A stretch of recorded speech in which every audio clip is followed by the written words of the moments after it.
ও নবী, চিন্তা করবেন না, কষ্টের পরেই আছে সুখ, দুঃখের পরেই আছে আনন্দ। ঠিক কিনা? কষ্টের পরেই সুখ, সুখ এটা দুঃখের পরেই থাকে। আল্লাহ সেটআপটা এভাবেই করেছেন। দুঃখ, কষ্ট, বিপদ আর পরীক্ষায় মুমিন ভয় পায় না, কারণ মুমিনের হারাবার কিছু নাই। ঠিক কিনা? আমাদের জীবনে যদি বিপদ নেমে আসে, আমরা কি চিন্তিত হই? কথা বলেন। আমরা তখন সবর করি। কি করি? আর সবরের সওয়াব আছে না নাই?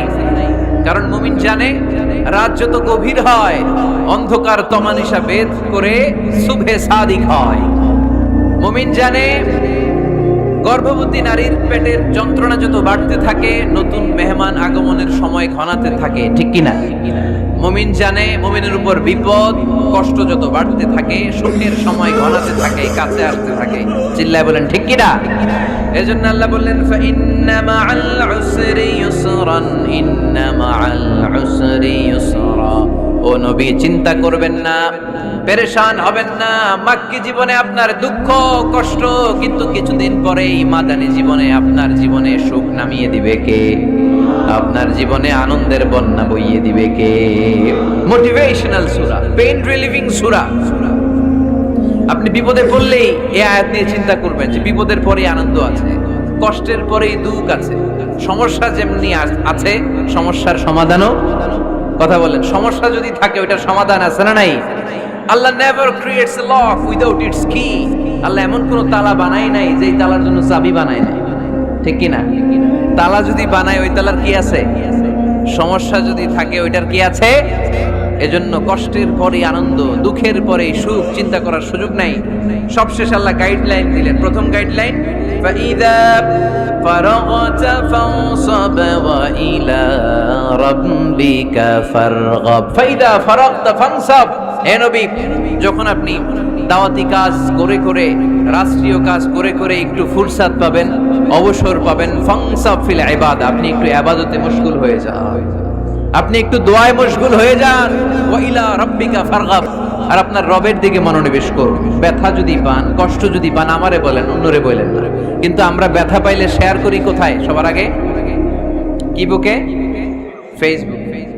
কষ্ট পেয়েছি, দুঃখ পেয়েছি, কোথায় শেয়ার করি? কেউ যদি আমারে কষ্ট দেয়, আমি বদলা নিতে চাই। ঠিক কি না? কিন্তু ইসলাম বলে বদলা না নিয়ে বদলে দাও। কি করবেন? বদলা নিও না, বদলে দাও। আল্লাহর কাছে বল, বন্ধুর কাছে বলার আগে, স্ত্রীর কাছে বলার আগে, ফেসবুকে শেয়ার করার আগে, কষ্টের কথা শেয়ার করব কার কাছে? বিশ্বনবী সাল্লাল্লাহু আলাইহি ওয়াসাল্লাম আমাদেরকে এটাই শিখিয়েছেন।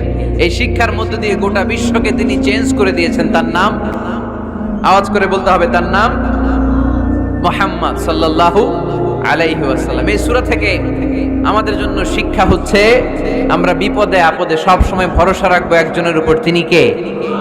আর মনে রাখতে হবে, the grief isn't permanent, the struggle isn't permanent। এই পৃথিবীর কোনো দুঃখ কষ্ট আর সমস্যা এটা পার্মানেন্ট নয়। সমস্যার পরে সমাধান আছে, দুঃখের পরে আনন্দ আছে। এই বিপদ পরীক্ষাগুলো আল্লাহ তাআলা আমাদেরকে দেন আমাদের কোমরকে সোজা করার জন্য, আমাদের পায়ের নিচের মাটিকে শক্ত করার জন্য। প্রতিকূল পরিবেশে কি করে টিকে থাকতে হয় সেটা ট্রেনিং হিসেবে এই পরীক্ষাগুলো আমাদের জীবনে দেয় কে? আর ফাইদা ফারাগতা ফানসাব, ফাইদা ফারাগতা ফানসাব। ও নবী, যখনই আপনি অবসর পাবেন, অবসর সময়টা আমরা কাজে লাগাবো। রাজি আছেন তো? আমরা অনেক সময় অবসরকে কাজে লাগাই না, কিন্তু যখন খুব বেশি ব্যস্ত হয়ে পড়ি, তখন আমাদের মাথায় আসে, হায় রে, অবসর যদি কাজে লাগাইতাম, অবসরে পরীক্ষার পরে 3 মাসে যদি পড়তাম, আজকে ইউনিভার্সিটিতে চান্স পাইতাম। ঠিক কিনা? এজন্য যুবক ছেলেরা, অবসর নষ্ট করা যাবে না, এগুলোর কাজে লাগাতে হবে। আর বিপদে আপদে সবসময় ভরসা রাখতে হবে একজনের উপর। তিনি কে?